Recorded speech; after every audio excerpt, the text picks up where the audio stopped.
Wanyama kalo, wanyama kalo, tababa wali, tababa wali.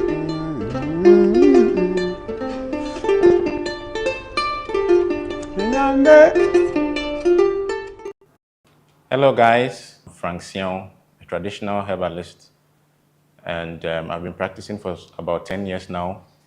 Now a little bit about myself. I grew up in a family where mostly to go to her, and she always seemed to know the right plants to combine, to give to you in order to restore you to normal health. So growing up, I was very fascinated about the pursuing herbalism at the higher education, at the tertiary level. So I read BSc Herbal Medicine, and since then I've been practicing herbal medicine. Now, understanding the human body is a fascinating thing. And the more you understand this, the more you delve deep into what the human system does, how it functions normally, then you know how to best restore it back to its optimal health whenever anything goes wrong. And from research, we are getting to the point where we know that the best way for that to happen is when we apply natural remedies, in this case, herbs, to the human body, and then everything restores back to its normal health. Now, today we are going to talk about the prostate. Recently, Sunday was Father's Day, so we are here today to talk about men's health and zooming in into the prostate. Most of us have heard about this one way or the other, on the telly, on the radio. We have family members who have these conditions, and we want to know more about this. What is the prostate? What is its function? What does it do to the body? And how does it come to affect us? Well, some will say that if this prostate is such a big problem, why do men even have it in the first place? Well, the first question is, what is the prostate? The prostate is a gland located just beneath the urinary bladder in front of the anus. And it's a very small size, like a walnut. And what it does is it secretes prostatic fluid, which forms part of the seminal fluid, and it comes out as the semen, as our ejaculatory fluid. So without the prostate, it will be difficult for reproduction to occur. Now, this prostatic fluid is alkaline in nature, so it helps to protect the sperm cells in the vaginal cavity, which is mostly acidic. It also provides nutrients, or it nourishes the sperm cells so that it will be able to function and to live its lifespan inside the vaginal cavity. So that is how important the prostate is. Without the prostate, you and I will not be here because the sperm cells will not be able to survive outside the body without it. Now, with that being said, as we age in men, we get to a point where it begins to enlarge more than the size. So someone will ask, what is the normal size of the prostate? The prostate shouldn't go above 40 grams or 30 mils. And anytime the prostate goes above this, that is when we say there is prostate enlargement. Now, in prostate enlargement, there are three causes of it.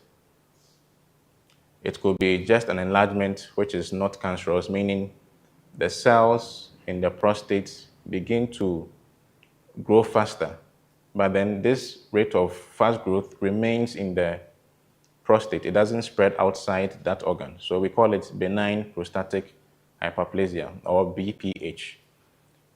And then we have another one which is called the prostate cancer. Now, when this overgrowth happens and then it begins to spread to other organs, that is when the cancer sets in. So it can spread to the pelvic bone, it can spread to the blood, the bone marrow, and then that is how the cancer is. And then the prostate can also enlarge as a result of inflammation or infection. So it could be a UTI, any form of infection in the urinary system which can affect the prostate, or an inflammatory process which leads the prostate to enlarge. Now, when the prostate enlarges, what are some of the problems that we see? To begin with, I remember when we were kids, we used to play around to see who could shoot his urine the farthest. So at the playground, you see the boys line up, and then one will shoot his maybe 1 meter away, another about 1.5 meter away. And we used to laugh about it. But then as we grow, we realize that that distance reduces further and further and further. And that is what happens when the prostate begins to enlarge. The prostate will realize that the urethra, or the tube through which we pass urine from, it runs through the prostate. So you can picture the prostate to be this fist I'm making, and the urethra passing through it. So as it enlarges and the urethra is passing through it, it compresses the urethra, making the flow of urine, which is being produced by the kidneys and collecting in the urinary bladder, flowing through the urethra, a problem. So we realize that the flow that used to come through, the pressure reduces. That is how come that when the prostate begins to enlarge, it is not able to go further than as we used to when we were kids. Therefore, one of the key symptoms is that the pressure of the urine goes down. So you realize you are almost urinating on your legs. You cannot extend the pressure of the urine further. Again, we realize that there's always a buildup of urine in the lower abdomen. So you feel the urge to urinate, you run to the washroom. As you are peeing, it's very slow, and to you, you feel you are done, but then there's something still in the bladder. You feel a source of heaviness in your lower abdomen. That is also another symptom of prostate enlargement. When that happens, it sometimes brings pain. There is some pain that you feel in your lower abdomen.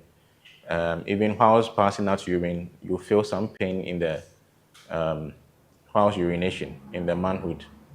Again, the urination tends to be frequent. When I say frequent urination, you realize at very short intervals, you feel the urge to pass out urine. Now, we said that the urine collects in the bladder, and then it passes through the urethra, and then it empties out, or it exits. When the prostate is enlarged, like we said, it constricts the urethra. So the flow is reduced, not everything comes out, and you get that sense of retention. So you empty the urine, you think you are done, you go back, within a few minutes, you feel the urge again that I need to pass urine again. And you'll be going frequently at short intervals. So there are some who, in the night especially, will wake up several times to pass urine. There are some who even, whenever they are taking long journeys, will prefer not to take fluids at all because they have this problem, and they would rather not inconvenience the other passengers. All these are signs that the body is telling you that there might be something wrong with the prostate. Now, the prostate, when it enlarges, also brings about erectile dysfunction or premature ejaculation. Now, when the prostate is enlarged, the innervation, the stimulus that is needed to get the prostate gland to release its secretions is heightened. So with a little sensation, prostate enlargement will complain or have a sign of this erectile dysfunction.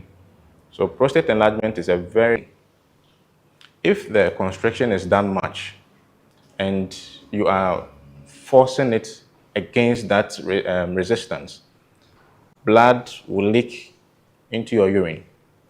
So you go to the washroom, you are peeing, and then you see blood.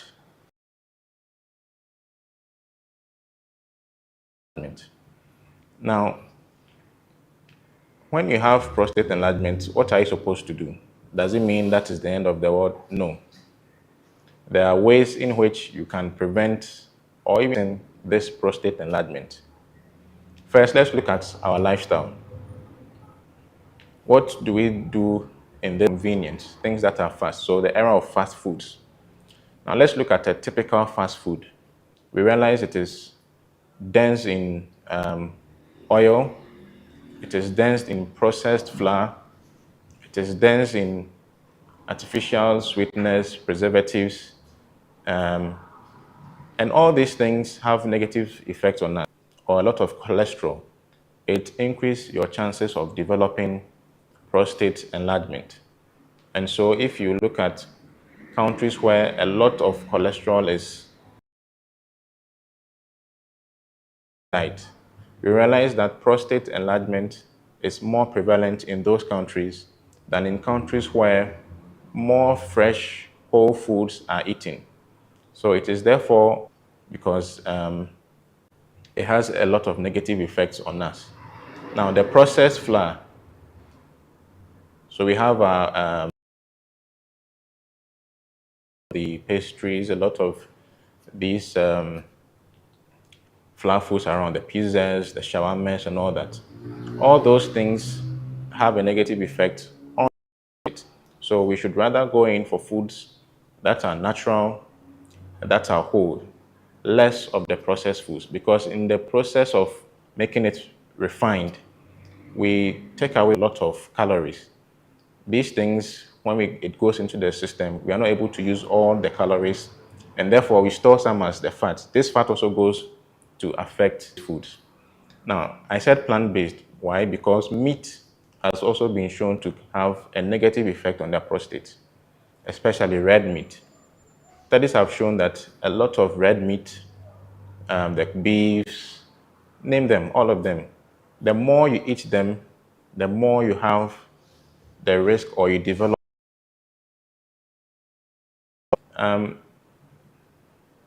We grew up thinking that when you are affluent or when you are rich, that is when you are able to get these, and therefore now people are going in for all these foods because it's readily available now. You can walk into any shop and get anything you want. But what is the end goal? Taking in too much of this meat because you think you are the man of the house. So when the food is ready, you must get a lot more because you are the man. No. As you do that, you are rather using your money to buy prostate enlargement for yourself. So I would suggest, because that is also damaging your prostate. You don't know it, you are not seeing the effect immediately, so you feel that is not the case. But in the long run, you realize somebody traveling, thinking everything was all right, in the middle of the journey, getting down to urinate, and the urine was not coming. What is the problem? It's because the prostate has been enlarged. Why did this happen? This happened because the prostate has enlarged so much that it has completely blocked the urethra. There's no way urine is passing through. So you can well imagine a water hose or a pipe that water passes through, or let's say a gutter that water passes through and something is blocking the drain. A urethra is passed through, a catheter is passed through your urethra in order for you to pass urine. And I'm sure nobody wants that. Nobody wants to walk around with a catheter placed inside the urethra or inside the manhood that will then enable you to pass urine. So let us not wait to get to that stage. Let us not wait to be diseased before we start looking for healthier options. Let's start doing it now. Let's stay away from the meat, like we said. Let's go in for more plant-based diet because that has a lot more benefits to the human body, especially as we are talking about to your prostate. Another thing is the milk. Milk is in everything now. Milk is in our teas, it's in our beverages, it's also in our pizzas. And most drinks that we have now has milk. Most diets, Western diets now, contain milk. Milk is on every shelf now. It's easily available. And we think it's a delicacy. We used to say that if you put milk in your food, and it means you have something. But the more you take milk, what are you doing?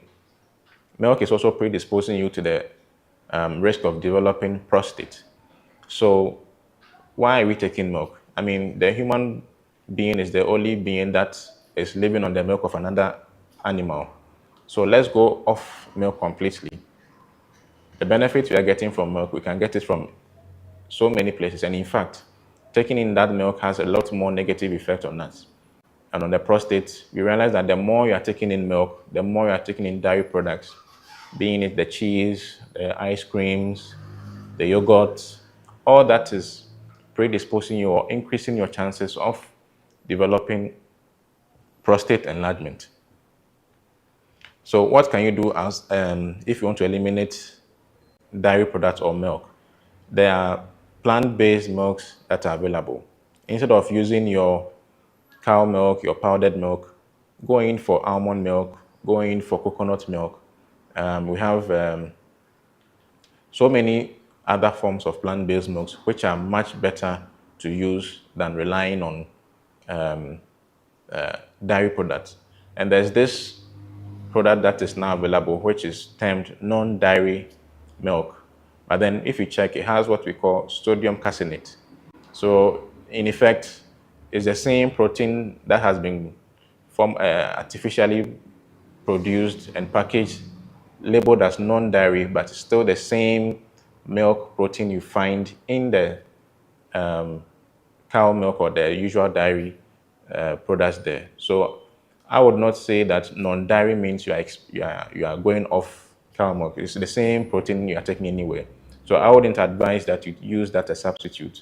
If you are going off milk, make sure you are sticking to the plant-based milks instead of the non-dairy or instead of any other form of milk. And then one thing that we don't talk much about is stress. We are in an era where there's a lot of stress in the system. As men, we have to provide for our families. We have to provide so many things, school fees, water bills, electricity bills, and it all falls on us. So there's tremendous stress on us to provide financially for our families. And in our setting, we have a connotation that is the man that swallows the bitter pill. The man does not cry. So it is very difficult for a man to show off, should I say, the bad side, or to show off that he is stressed or he's going through problems. And so we tend to swallow everything inside and deal with it in our own way, rather than seek support and deal with our stress. Stress has a negative effect on our prostate. When we are stressed, what does the body do? All that the body does is to produce adrenaline and cortisol in the system. Now, these are produced in order to prepare the body to either fight or flight. So when you are stressed, the body thinks you are under pressure or under danger. So it is preparing to either fight the danger or to run away from the danger. Now, when we are stressed without a physical danger there, these chemicals, this cortisol, remains in the body. Why? Because we are not fighting, we are not running, we are not running away. We are just sitting down, but we are stressed. Maybe we are thinking about relationship problems, emotional problems, financial problems, and we are stressed. Now, these hormones have been shown to negatively impact on testosterone. Now, before we go there, let's talk about the role of testosterone and the prostate. Testosterone is a male sex hormone that regulates the male sexual function. So you need testosterone for all your sexual functions to work properly, including the prostate, including your erections. Now, this testosterone is broken down into dehydrotestosterone by an enzyme called 5-alpha reductase. Now, as we grow, the prostate becomes more sensitive. Usually after the age of 40, thereabouts 40 upwards, the prostate becomes more sensitive to this testosterone, and then it begins to enlarge. When you have less amount of this, the prostate doesn't function normally. And what happens when these cortisol hormones are in the system? The cortisol suppresses this testosterone. So the more stressed you are, your testosterone levels goes down. And then your estrogen or the female sex hormones rather increase. When that happens, it causes your prostate to enlarge. So yes, when you are stressed, when you are going through emotional stress, physical stress, financial stress, anything that is putting stress into the system, if you don't deal with it appropriately, that is what. But in the long run, putting yourself in these stressful situations all the time reduces your testosterone levels, increases your estrogen. The estrogen rather will cause your prostate to enlarge. If you're not careful, it can even lead to prostate cancer, and which is a more deadlier form of prostate enlargement. So as men, we need to take our mental health seriously, deal with our stress. Don't try to show how manly you are by trying to stop being looked down upon by showing your emotions and being tagged as not being man enough, because it is literally killing you. Killing you by enlarging your prostate, which can rather give you prostate cancer, and that can kill your future. So stress can kill you by enlarging your prostate. So please, let's find ways to go through a day without stress, but let's be careful not to put too much stress in the system.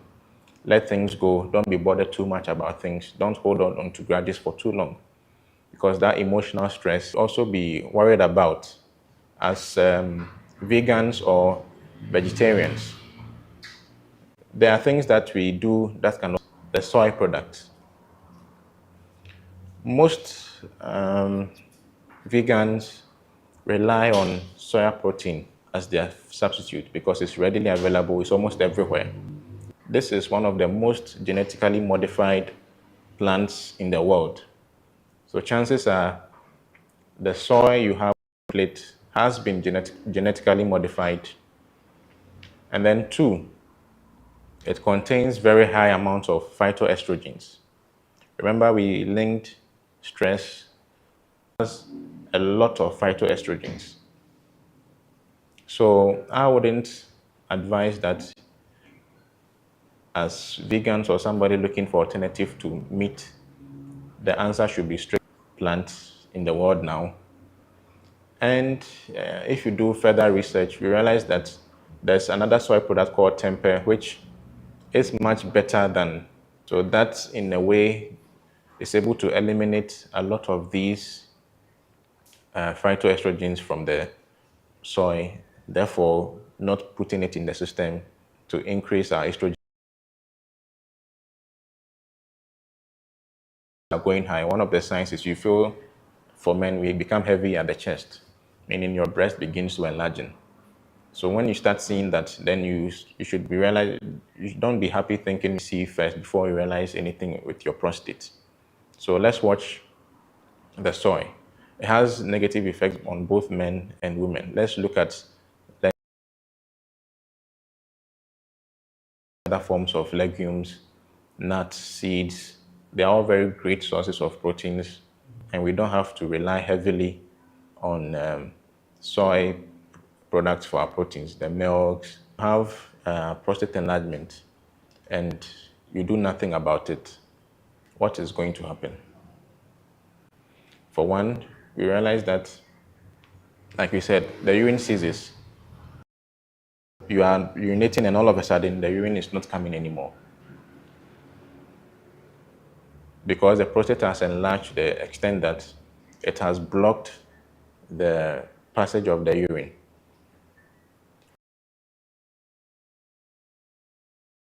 Facility, and the catheter will be passed through the penis. Now that complication, I'm sure no man wants that. So we need to be very mindful about the prostate. In fact, we have been seeing cases where even very young men are developing it. Why? Because of the lifestyle. One of the things too is alcohol. Now you will see most of the pubs open in the system, and the only thing that is being served is alcohol, meat, and then you have smoking. Those three things are going on at the same time. So it is no wonder, or it's not rocket science as to why younger men are now developing prostate enlargement. The alcohol is also having a negative effect on the prostate. They are almost everywhere. So again, that is also a measure of how manly one is. So let's avoid the alcohol as well. Now, when the prostate becomes cancerous, that means the cells that are overgrowing have it will go to is your pelvic bone. So you begin to feel pain in the waist, you begin to feel pains in the legs. So as you're having problems or challenges, other symptoms include waist pain, pains in the legs. That should tell you that there's something going on. You should rather have a check and look at your prostate. Again, you realize when it squeezes the urethra and blood or urine is not able to flow the way it is, it's like there's a backflow of urine. Let's imagine a gutter coming upstream and the water is flowing through it.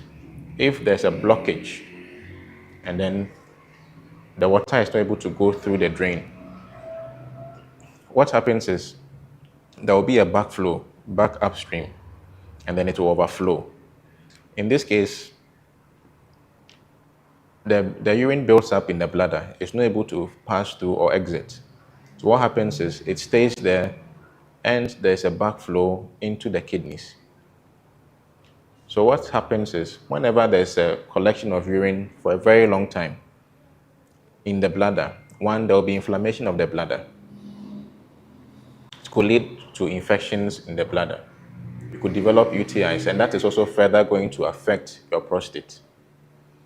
And when these climb up and go into the kidneys, then you begin to feel pains at the flank towards the back, the place where the kidneys are located.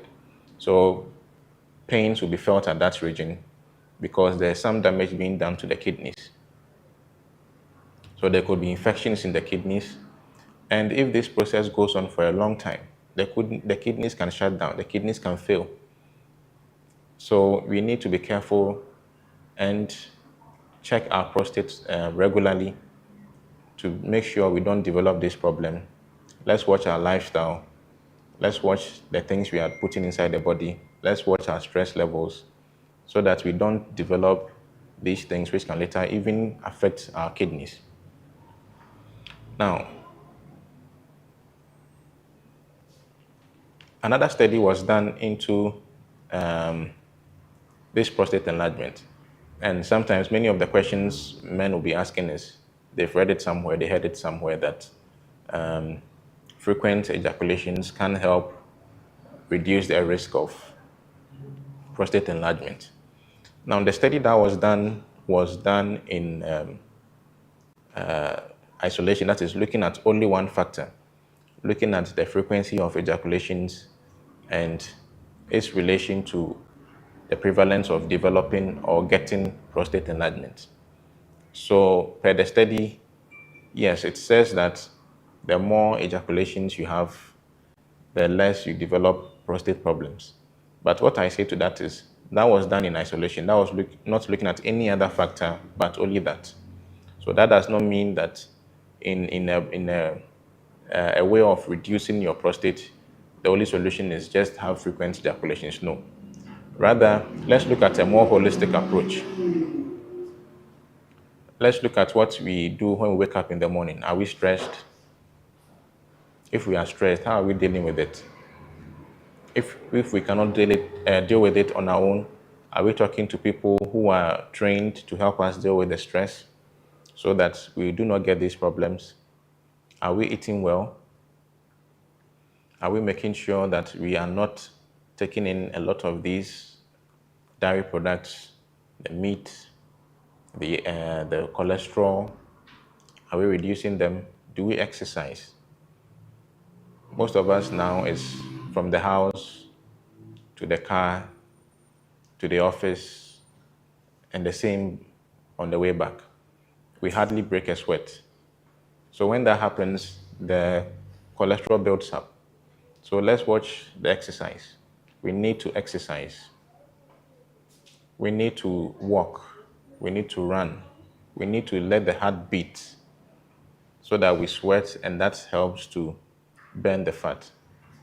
Like we said, we mostly think when we are well-to-do, that is when we want to live the lavish lives, get the biggest cars, full of air conditioning, get down, hardly do anything. We have people doing everything for us.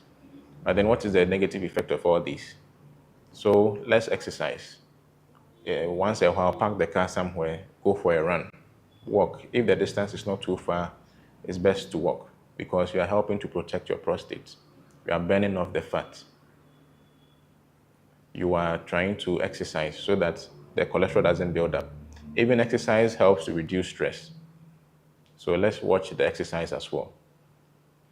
Now, what are the things again that are very good for your prostate?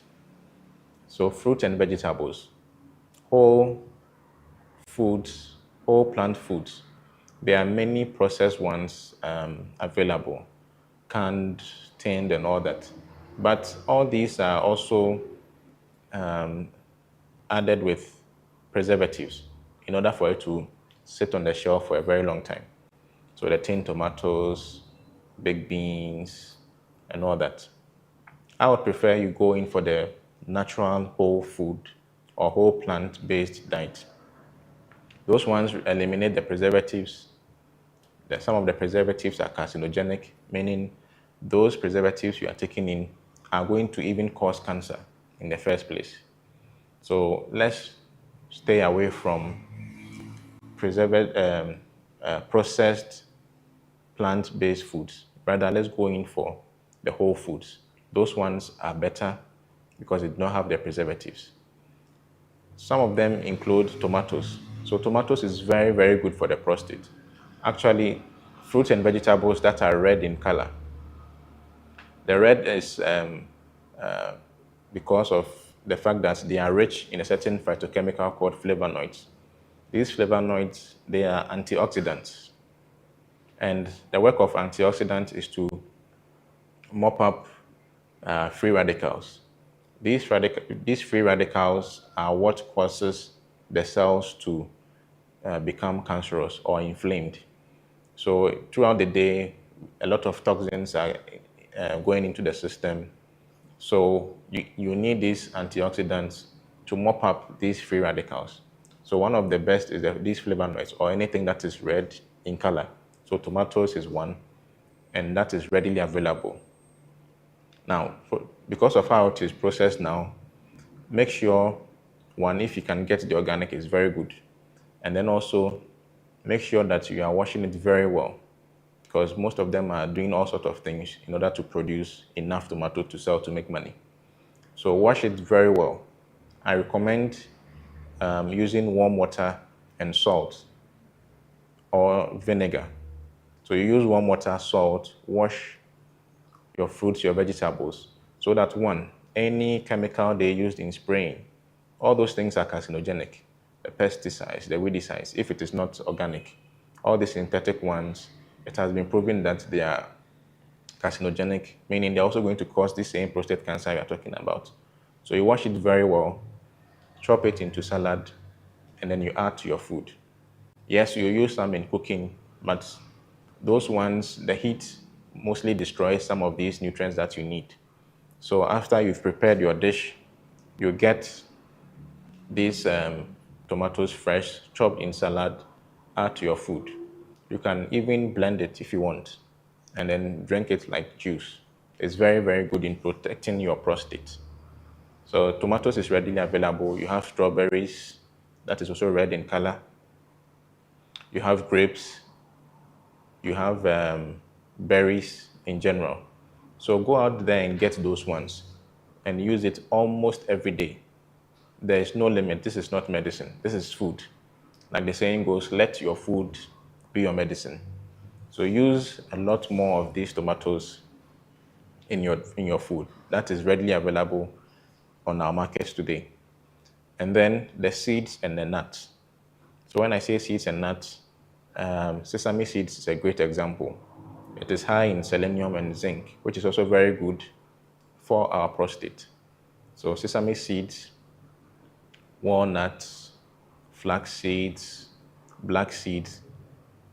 All these are very good for the prostate.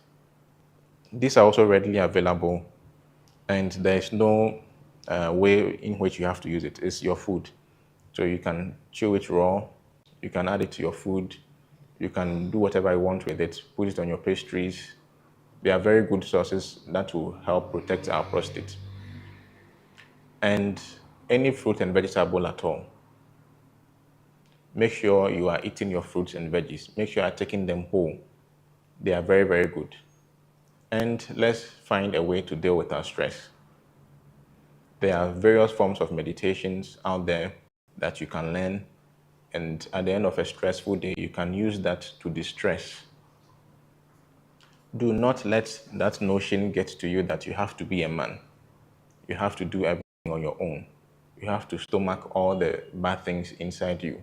Don't show your weaknesses. No. If you have to cry, cry. If you have to complain, complain about it to somebody. Do not let the emotions or the stress build inside you, because you are damaging your prostate and other things in general, but they are focusing on your prostate. So find ways and means to talk to people who can help you deal with your stress. If you are in a stressful environment, find ways in which you can de-stress the environment if that is where you find yourself in. Find ways to reduce your stress. If it is through relationships, find ways to deal with your partners. If it is financial, find ways in which you can also deal with that. There are professionals around to help. Let's not put all the burden on our shoulders to prove how manly we are. Let's avoid the alcohol.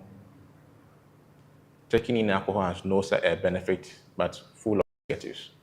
Even if it is a drop of a 0. whatever percent, it is alcohol. Let's avoid it. Don't think it is an appetizer. It is something that you are going to do to help you eat. No. Alcohol is bad for the system. It is bad for the prostate. So let's avoid alcohol. Let's avoid smoking. There's a lot of new technology when it comes to smoking, vaping, shisha, and all that. Like I said, when you go to the pubs now, it's alcohol, it's meat, and it's smoking. So it's not